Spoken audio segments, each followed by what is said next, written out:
Yeah, and I agreed. I think what you're speaking to there is something worth emphasizing, which is too often we get into party politics or the cult of personality in this country, but principles are really what matter.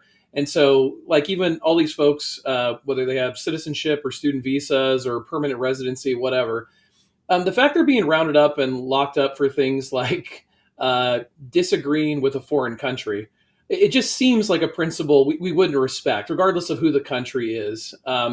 These are the kind of issues I see, or I've even heard. I don't know if you caught this on one of Joe Rogan's podcasts, but he had some guest on who made the comment that the real villain of World War II was Winston Churchill.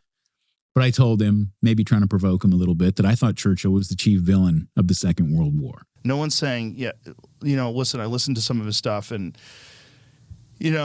maybe he shouldn't have said what he said about Winston Churchill, but I think he was just being hyperbolic. And if you just listen to actually what he says about the whole conflict, you kind of get an understanding of who this guy is. And so there was a lot of resistance to having you on, but I was like, fuck that resistance. I know what you actually do. And so that's why we're here. Well, thank you.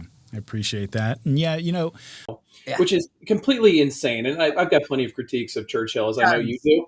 But really, come on, like, is Churchill even in the conversation of the worst villain of World War II? But I saw so many people who are Rogan supporters or Trump supporters like twist themselves in knots to try and justify the comment, where I'm like, don't you just have a principle on this issue? Can we just agree Hitler was the villain? So I think so much of our current politics becomes stupefied by people's cult of personality around a character like Trump or Biden or Harris, or party affiliation, Republican versus Democrat. Hey Detoxers.